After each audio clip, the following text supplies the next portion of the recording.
All right. How's everybody doing today? How is everyone doing today? Today is Thursday, the 12th, I believe.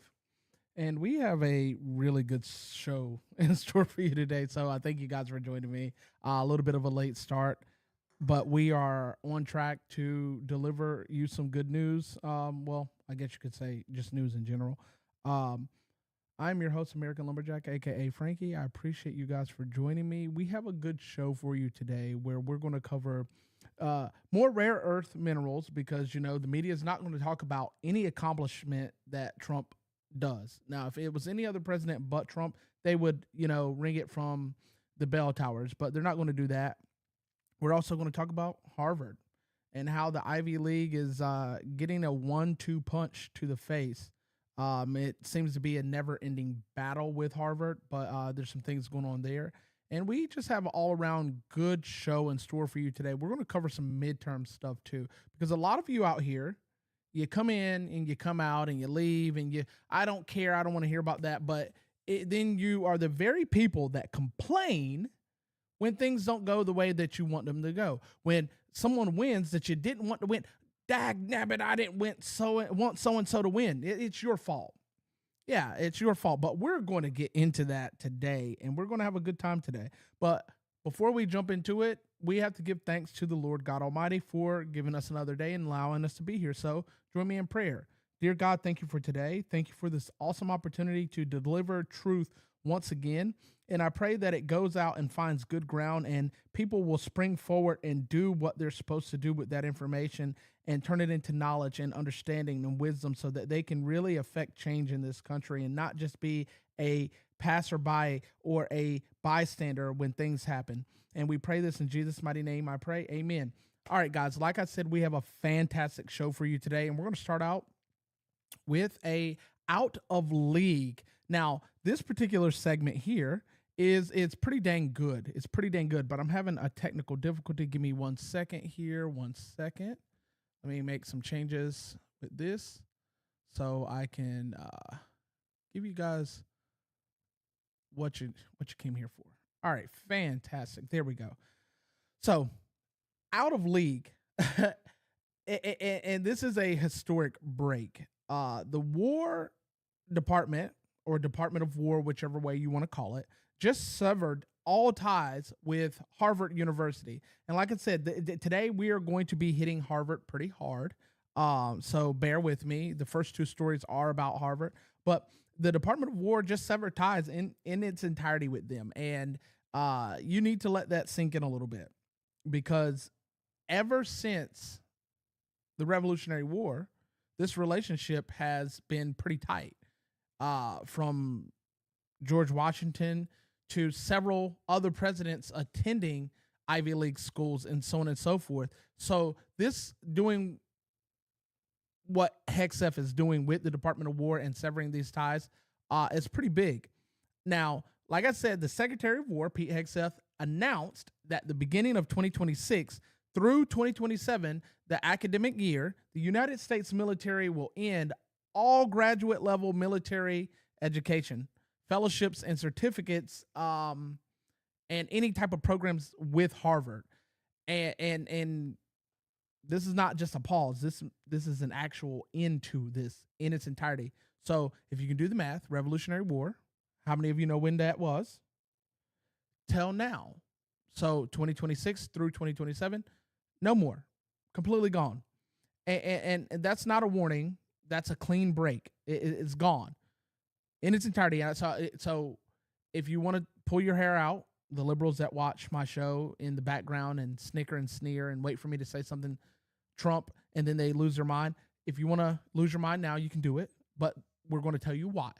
So according to Pete Hegseth, Harvard no longer meets the needs of the United States military. And in all honesty, I don't think they have ever met the needs of the United States military for that matter, but he seems to know a little bit more about it than I do. So his points are to call what or his point is to call what the campus's culture has become odd. He's calling it odd, and that they are also at odds with the U.S. military and the discipline and the national security interest.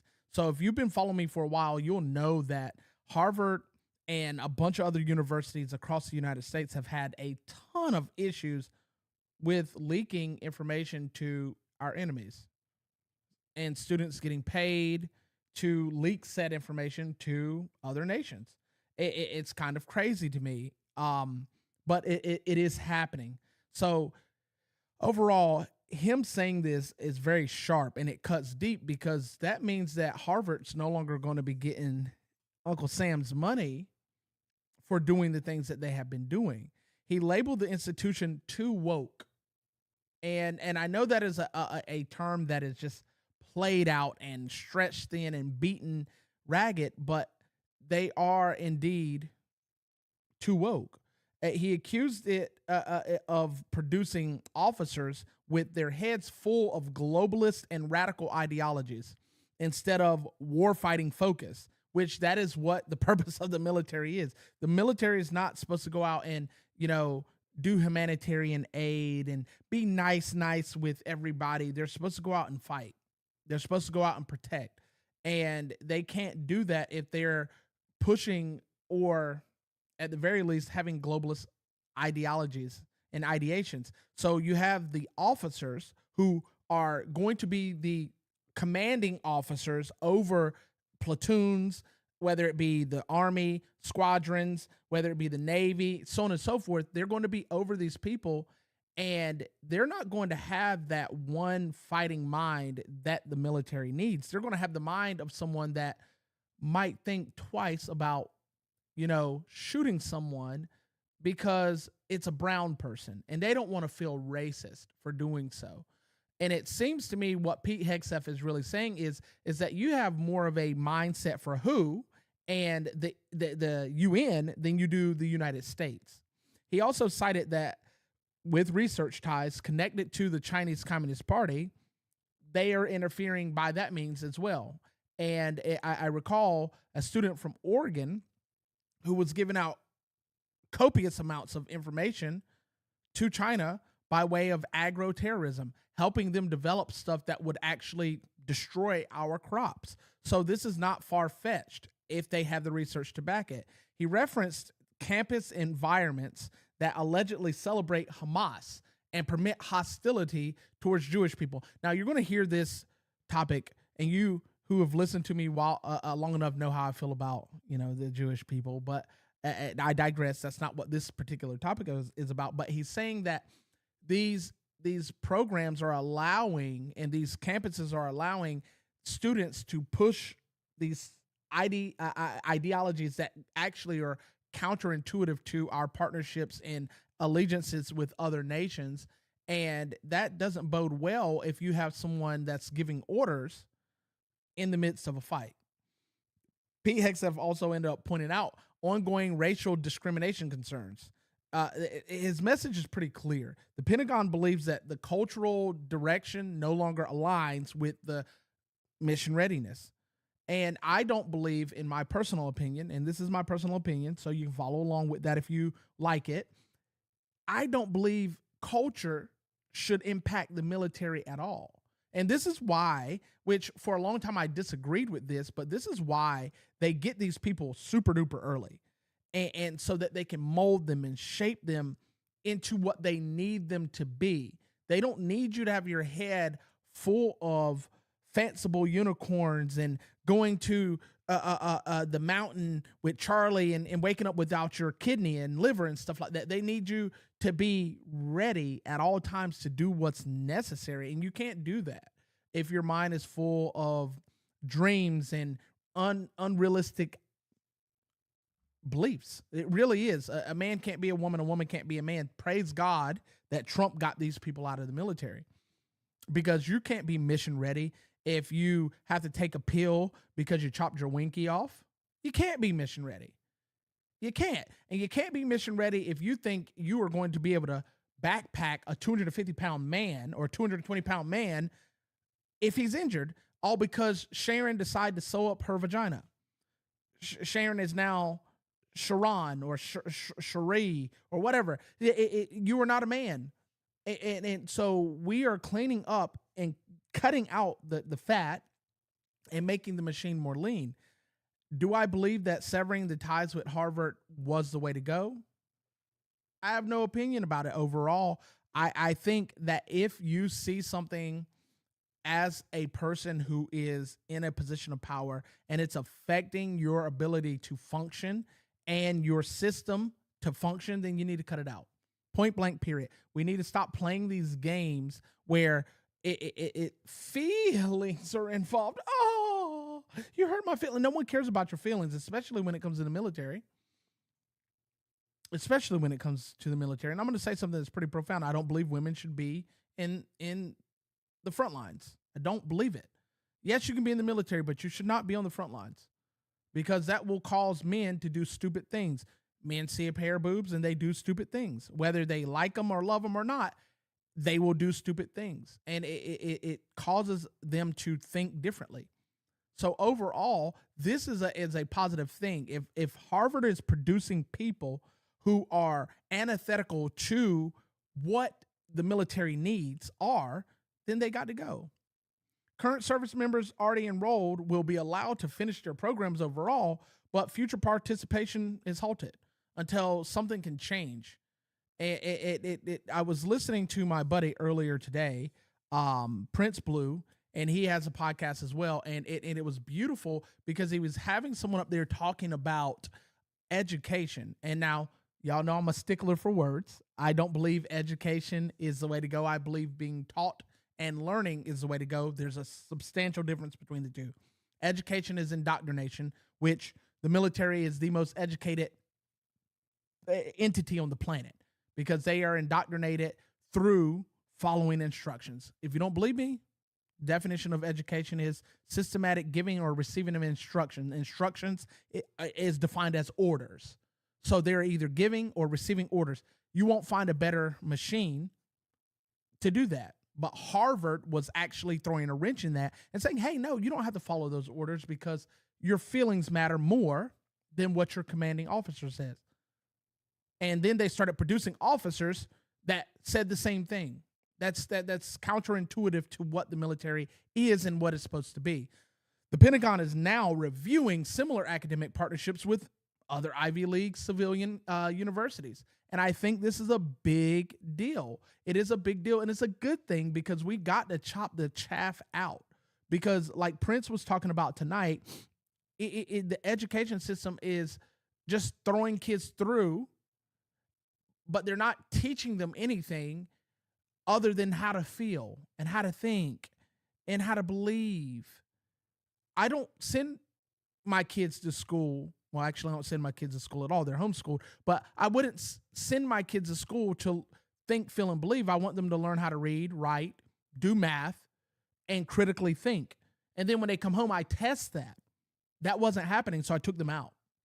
So bravo to Pete Hegseth for making this particular move and cutting the fat. The Department of War needs to be a lean, mean fighting machine, and they can't be lean, mean, or a fighting machine if their minds are full of fanciful unicorns, butterflies, and rainbow trans flags. You can come for me if you want in the comments, but I got to tell the truth. Our nation is in disarray. Just the other day, because, you know, the liberals love to complain and cry about save the illegals. 2 illegals went haywire in Louisiana. They caught them. They were trafficking drugs. More than likely, through an investigation, they're going to find out they were trafficking people as well. But these people come into our nation and upend it. But the liberal institutions are actually teaching these people to do this. They want you to do this because the liberal institutions are pro-democracy. And we are a constitutional republic, not a democracy. Our nation will not thrive under democracy. And if you really take a step back and look at it from this 1,000-foot view, when did we get rid of agricultural schools? When did we get rid of tech schools, technical or textile schools?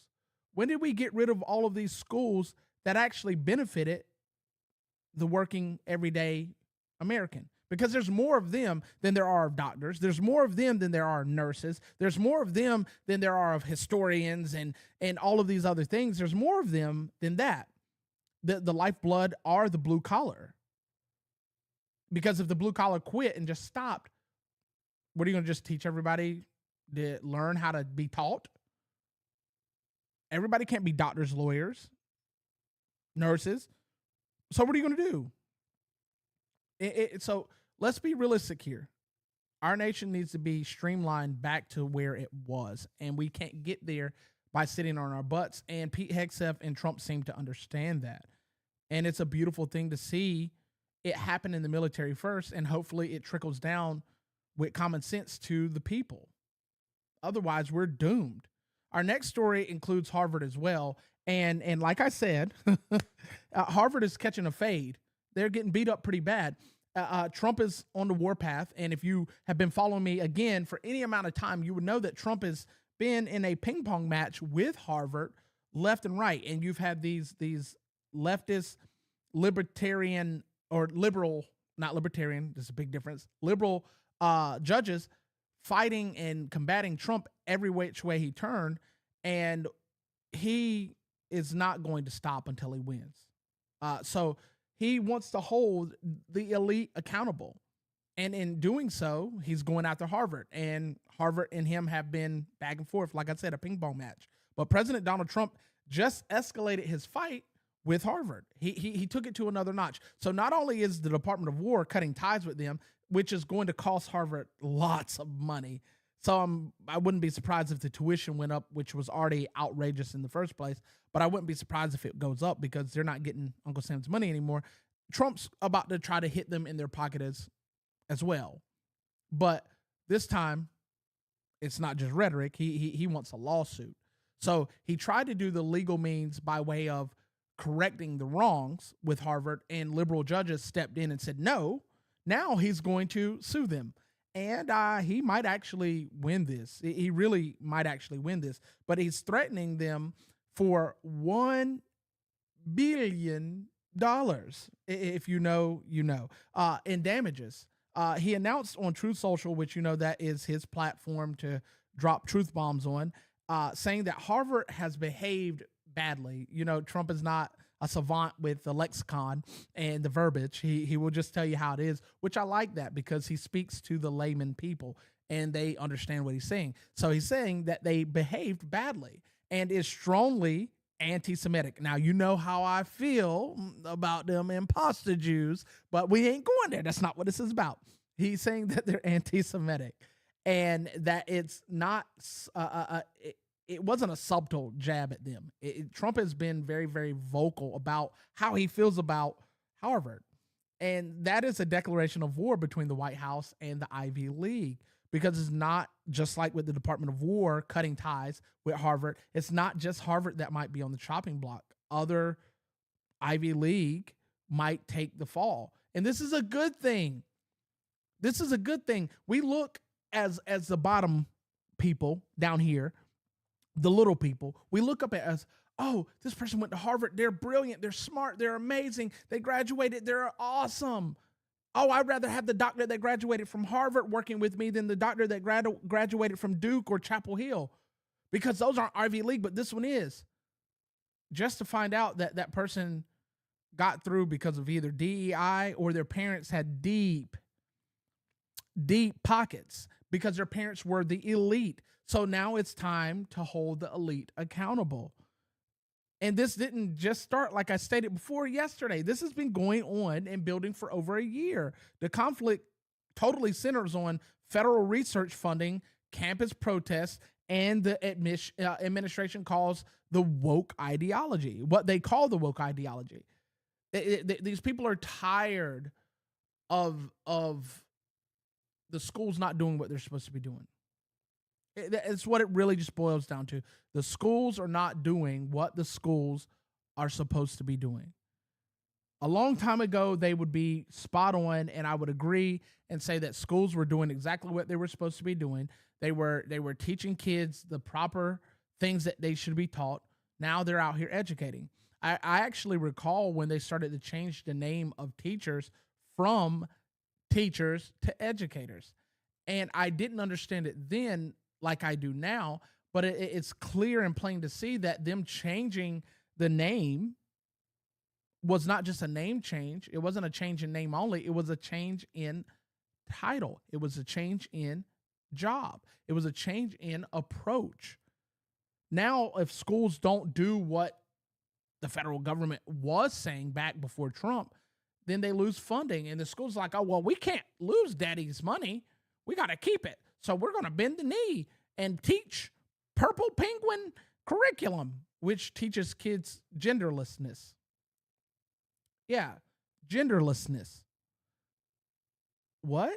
Then you have the blue whale ideology, which is going to be real hard for you to find this stuff on the internet, but it's out there, which taught kids that it was okay to masturbate and touch. And when I say kids, I don't mean middle school, high school. I'm talking about as early as kindergarten. Yeah. So this woke ideology is really, really putting a nasty taste in everybody's mouth. And we finally have someone that has the balls to actually stand up and say something. But the administration ended up freezing billions in Harvard research grants and then threatened to do more. And then woke judges stepped in and said, no, you can't do it. You can't do it. And they were even going to revoke their tax exempt status, which I would have thought would have been great. I don't see Trump doing the things that he's doing because he's trying to be a dictator or a dickhead. He's doing the things that he's doing because he is trying to correct the course before it's too late. In my opinion, is it too late already? Yes. But that can't stop people from trying. And I want you to try. And if we had more people trying, you wouldn't have people out here doing the things that they're doing. You wouldn't. Epstein's wouldn't exist. Why? Because we would let the communities handle the Epsteins. Diddy's wouldn't exist. The music industry wouldn't be sacrificing people. Talking about real stuff now. Don't say that too loud. They might come for, I don't care. I do not care. But even international students' visas have been affected with this. And Harvard pushed back on Trump and got some liberal judges involved, and they beat up on Trump, and now he's coming back on a lawsuit. Now the man knows how to work a lawsuit. So I will be updating you on this because I'm very interested to see how this plays out. And if it plays out in Trump's favor, the news won't tell you about it. So I'm going to do it for you. The reports floated initially a $500 million deal, but Trump ended up rejecting that narrative and doubled down that he didn't want $500 million. He wanted $1 billion. So it seems like Trump overall wants to really hit them in their pockets because he knows they won't be able to truly recover from that. He's not giving them a chance for reconciliation or a quiet settlement. He wants total separation. And I'm here for it. But it truly, really, this is bigger than the lawsuit overall. This is a part of the broader push to hold elite people and universities accountable to split them from them completely and say, hey, you've gotten to where you are because we were funding you. And you were able to give out this special gold star that nobody else could get unless they came this way, which most couldn't afford, because we let you. And to be blunt, what conservatives see as entrenched radical left influence on campuses, first, the War Department cuts the ties. Now, $1 billion lawsuit. The message is clear with the Trump administration. We're not playing games anymore. If the legal system won't do their job because it's full of crap judges, and just so you know and understand that these judges are appointed, not voted on, so you can't just vote them out, but you can vote the people out that put these judges in place. And we're going to get to the voting. I promise you we're going to get to the voting, because I really want to talk about that more than anything. I might skip the rest of the stories and jump right to that, but we do have some good stories here for you today. So I'm going to give it to you like I'm supposed to give it to you, and then we're going to get to what I really want to talk about. Our next topic here is, I hate the CIA. I really do. They are the most corrupt three-letter agency next to the DMV ever created. The next topic is CIA upgrade. Why they need to be upgraded is beyond me. But what the CIA is doing now is figuring out a way to do a complete overhaul on how it buys technology from the private sector. And their mission overall is to cut corners that will allow them to streamline their process of buying, where they don't have to wait on the government and they can get their stuff faster. And I'm probably going to butcher this lady's name coming up, so forgive me. But that's not a good thing. The CIA not having regulations is not a good thing. Have you ever noticed that we are regulated to hell and back, but the federal government never seems to put regulations on themselves? Anybody? You can't have this. You can't do this. You can't do that. Go over here. Do this there. But I never see any real regulations on the federal government. And part of that is the fact that the federal government should be regulated by the Constitution. But are they regulated by the Constitution? No, because they've not been following the Constitution. And whose fault is that? Please don't say the government's fault. If you said that the reason why the government's not following the Constitution is the government's fault, you are stupid. I ain't going to be nice about it. You're stupid. Not ignorant, not dumb. You're stupid. Because an ignorant person doesn't really have the means to attain the information like they should to know what they need to know.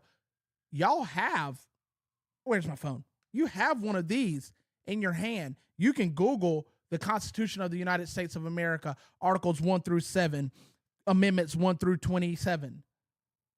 Actually, really and truly, the 11 through 27 need to be abolished. But if you don't understand what I'm saying about this overall, then you won't understand why 11 through 27 needs to be abolished. However, the CIA doesn't have any regulations. They're a child with a endless credit card being able to do what it wants, because the people are the problem. The people are the ones that are at fault because we haven't put them in check. I talk about it all the time. Write the affidavit, write the notices. If they ignore it, you go after them. The Constitution actually gives you the ability to remove these people. Hell, they even put that in their own little handy dandy USCs, United States codes, or the CFRs, codes of federal regulations. They put them in there telling you how to do it. But because you don't read, you don't get to see it. Because you don't understand, you don't get to do it. And it's really simple. It's boring, but some of you rather thumb bang your screen for 16 hours and then talk about it with your friend about funny videos that you've seen and accomplish nothing. I have written 42 affidavits this year and about to write another one. My mailbox stays flipping them out. Why? Because I want to see change. But it takes more than just one person doing this to affect change, especially when you're fighting the government. But the overhaul is being led by the procurement chief, and like I said, I'm going to butcher her name. It's Efstifia Fragononymous or something like that. I don't know. The lady's name is god awful. It sounds like someone just took a wall of sticky stuff and threw the alphabet at it and saw what stuck and said that's going to be your name. It's Fragagonius or something of that sort. I don't know. I'm not going to keep trying. I looked it up earlier and I thought I practiced it enough to remember it, but I didn't. And that's not my fault. It's her fault for having a stupid name. It really is. And that just EFSTAHIA. That's her first name, Estefia. FRAGOGIANNIS. Fragononius, whatever. It's not a great name. But here's the crazy thing about it. This lady, you know where she comes from? DARPA. You know, the people that were found to be just taking money and doing whatever they want. And no regulation. None at all. DARPA is just as corrupt and crooked as the CIA. And they took her from the DARPA and moved her to the CIA and said, hey, we're going to put you ahead of procurement. We want you to procure everything we need. Of course she's going to do that. So now you have two agencies being strengthened because you put someone from another agency at the head of it.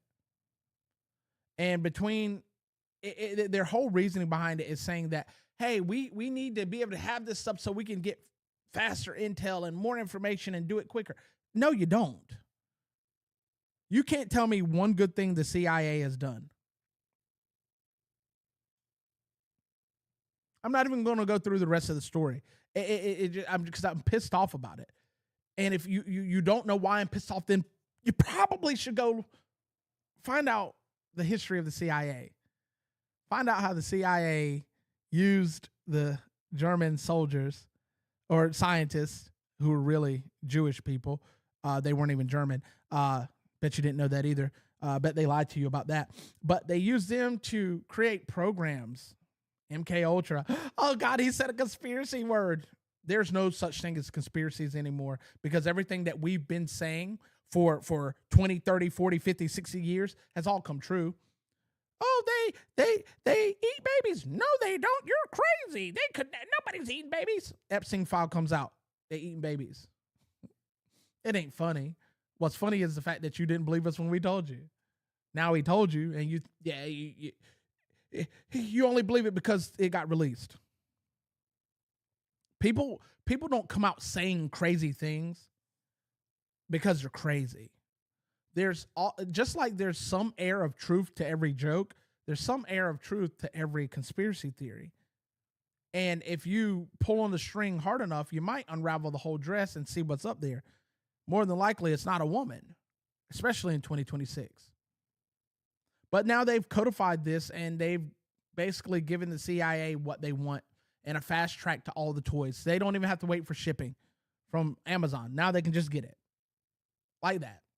And I hate that. I really do. Overall, I hate it because that is not fixing the government. It's not. So I will be writing a 44th affidavit after this 43rd that I send out to Trump and Congress, and we need to get them boys reined in. We need to get them reined in. They're not going to do anything good for anyone. They're not. Especially if you allow them to be faster. Then they're really going to be out of hand, and they're going to continue doing the things that they've been doing to us for years, especially with color revolution. Oh, he said another bad word. Shame on me. Bet you don't know what color revolutions are, but that's not a part of the show today. We'll get into that another time. Our next segment here is called Brazilian double dipping. Yeah. Brazilian double dipping. So as the United States moves to break China's dominance on rare earth minerals like titanium, cobalt, and all these other things that make batteries great and make weapons great and make our airplanes great, as they reach to break this down, a new partner is stepping forward, which is crazy. I'm gonna go off. I'm gonna go off the schedule, off the topic here. It's crazy. I'm gonna jump the gun because I really want to get to the last segment. I really do. But Brazil. Anybody know what the B in BRICS stands for? BRICS was supposed to be the ones that were the competition to the United Nations. They were supposed to be the competition to overthrow the hold of the U.S. dollar, U.S. petrodollar that America has.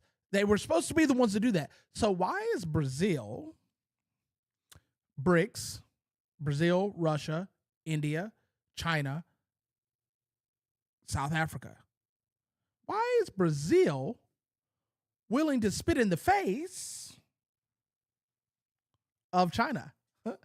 Because China has dominated the world in rare earth minerals because they've had deals in their finger in every pot and hole that they could get it in every country that has rare earth minerals. By the way, again, most of you gotta keep watching me. You gotta keep watching me if you want to know what's going on.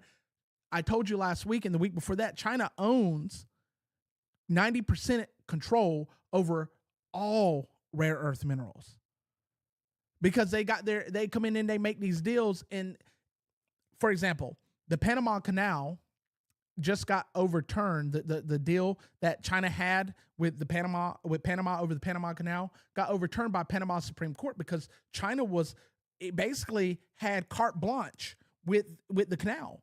And there was no impact or say from the actual Panamanian government or the people. They could do whatever they wanted because of the deal that Panama signed. And if you don't know, it was C.K. Hutchinson versus BlackRock. C.K. Hutchinson is the Chinese Hong Kong arm, basically version of BlackRock. And they won that deal and they got overturned. So China likes to make deals that give them free leeway to do what they want, when they want, how they want, put it here, put it there, and take it over here and turn it around, flip it and reverse it. They could do whatever they want. And now Brazil, who was tight with China, is making a switch. Where they do that at? So are they double dipping? Are they doing something to make where they can work over here with our adversary and work with us? I don't know.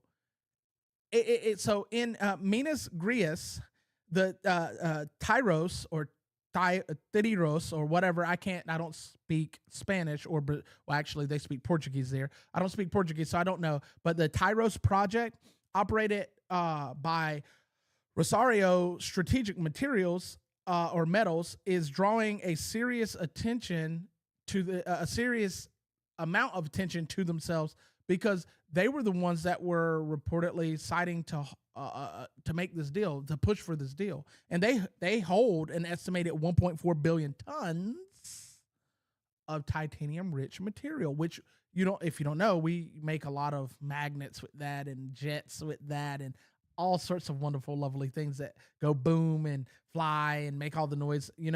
If you hear the jets flying, that's the sound of freedom. Yeah, they do a lot of that with that material. In Brazil is the one to come to table with this. And now, right now, it's only in talks. Nothing's on ink and paper yet.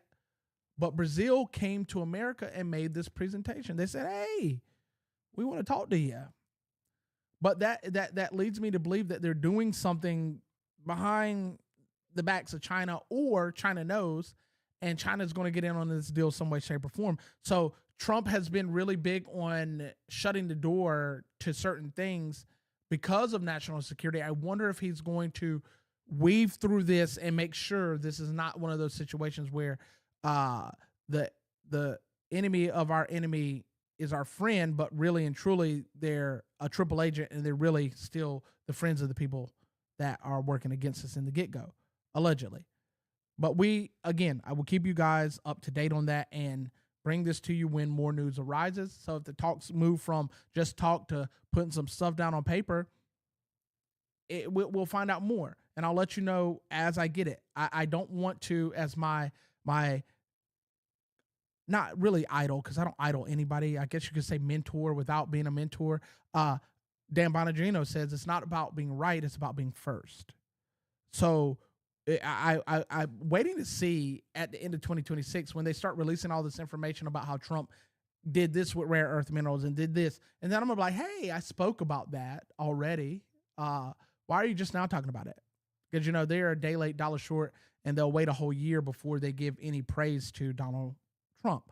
So, like I said, we will keep you updated on this and let you know how it goes, if it goes, or where it goes. But I got your back on that. Our last story before I get to what I really want to talk about, Congo's cobalt, more rare earth minerals. Now, this story is actually really, really big.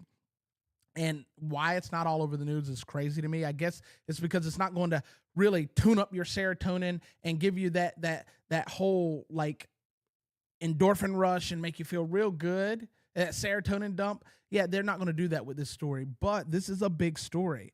The Democratic Republic of Congo controls more than 70% of the world's cobalt supply.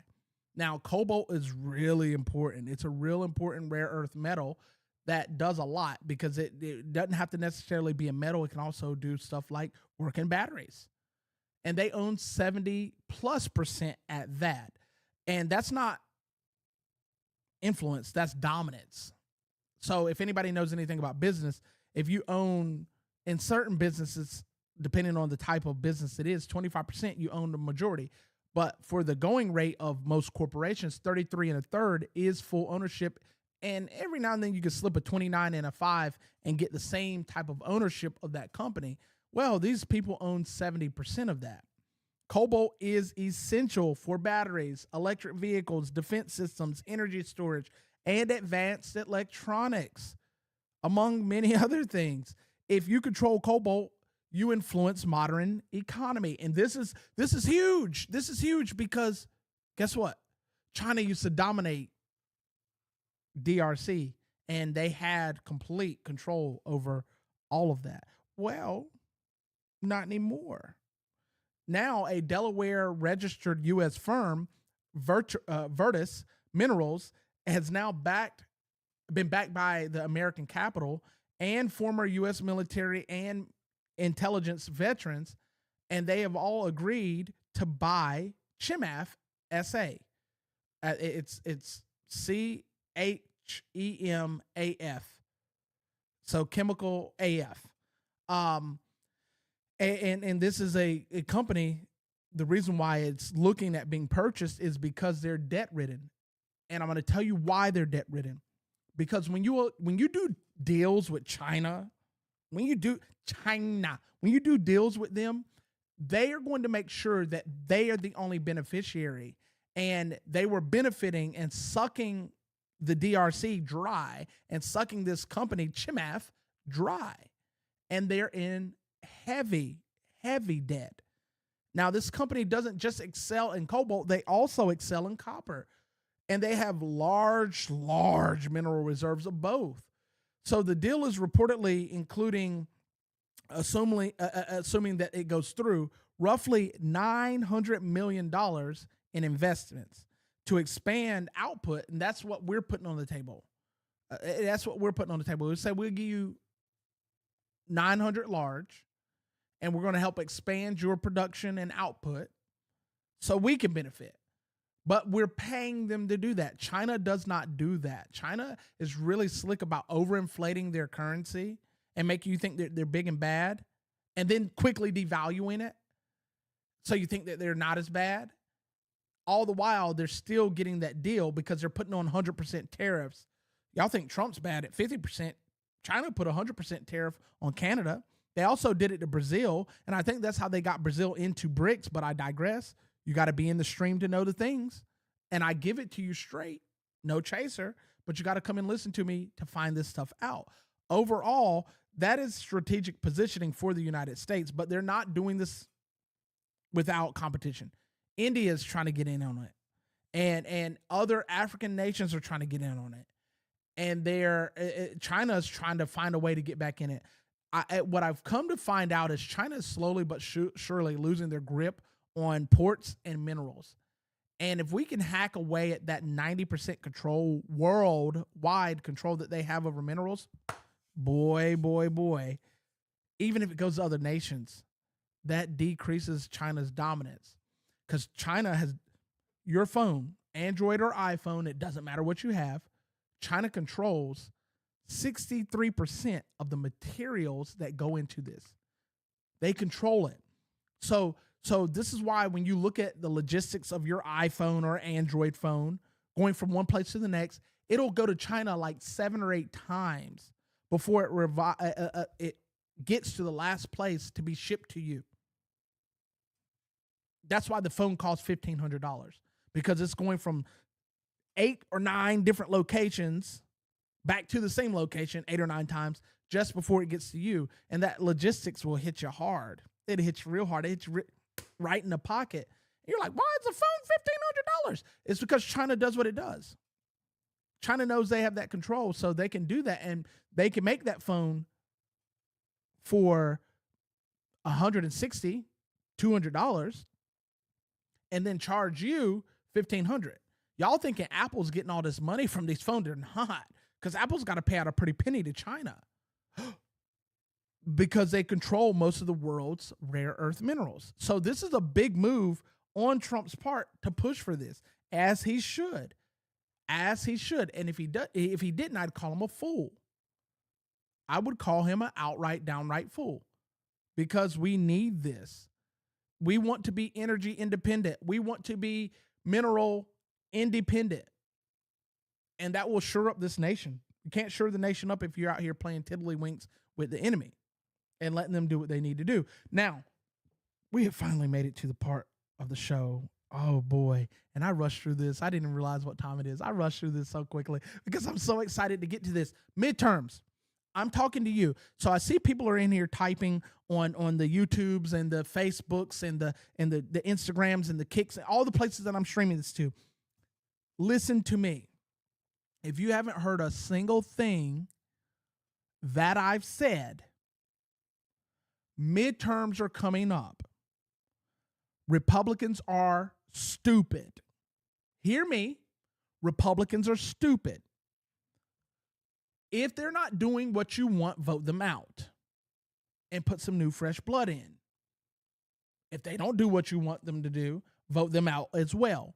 However, with midterms coming up, it is up to you to make sure that the Democrats don't win. Point blank, period. If you do not get up and do something, hear me, and I want you to share this out to your friends. Share this out to your friends before I show this video. If you do not do something, you will lose the Congress, House and Senate. That's what the Congress is, the legislative branch. And Donald Trump will be effectively neutered like he was in his first term. And you will see all of these things start to fall on Trump, all of these egregious things that they made up, like the Steele dossier, fall out, and Trump will not be able to do anything but through EOs. And if you don't know what an EO is, it's an executive order, and that holds about as much weight as a feather, because the next incoming president can just blow it off his desk. We don't want that to work anymore. Trump has done a lot through EOs because our Congress is currently lazy. If they've not done anything, vote them out. I haven't looked in a long time, but by August of last year, they had only done like 48 pieces of legislation passed. When in previous presidents' years, by that time, they were up well over 120, 130. So I'm about to show you this video, why I'm harping on this, and I want you to tune and clue in. Please, please, please. And share this video to your friend, because this is why it's so very important to vote. Check it out. I'm not a real Republican. Like, I am telling people the truth. I knock on a door And I say I'm running in the Republican primary, but I'm not a Republican. I'm a progressive. I'm running as a Republican in the Republican primary for Congressional District 14 because that is where the actual competition happens in our gerrymandered district. It happens in the primaries. Like if you're in a district that is a lock for Democrats, that Democratic primary is where the competition is. And quite frankly, while the can't win strategy is about building for the long term and like building our bench and being ready for fair maps in 2030, we got to fucking win right now. Sure. Because we are in an emergency, like a democratic emergency. And so the place I can win is as a fake Republican in this primary. For the long term and like building our bench and being ready for fair maps in 2030. We got to fucking win right now. Sure. Because we are in an emergency, like a democratic emergency. And so the place I can win is as a fake Republican in this primary. What is going on? I lost it. Maps in 2030. Give me one second. We gotta fucking win right now. Sure. Because we are in a... All right, sorry about that.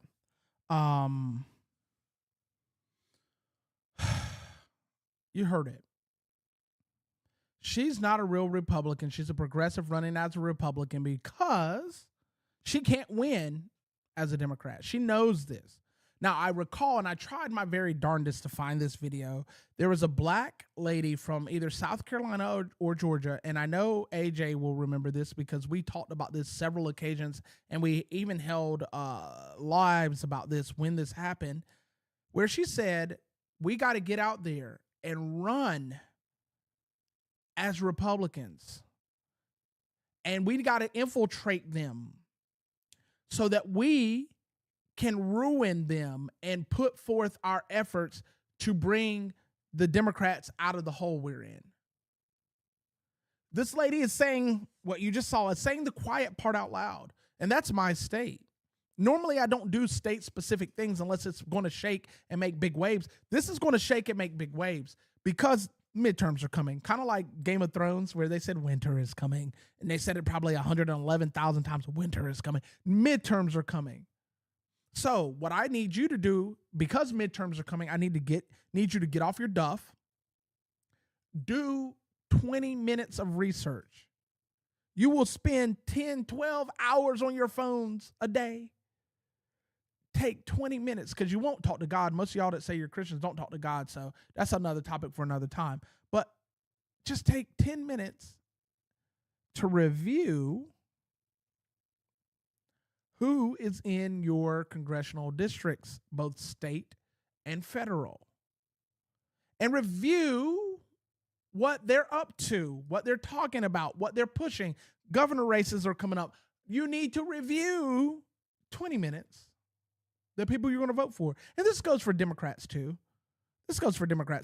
But if you got people out here like the governor of Virginia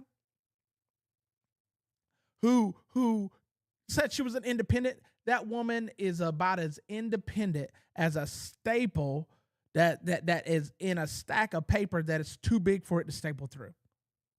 She ain't no more independent than a pig at a Muslim convention. This woman has put forth signed into law already some of the most progressive crap in Virginia.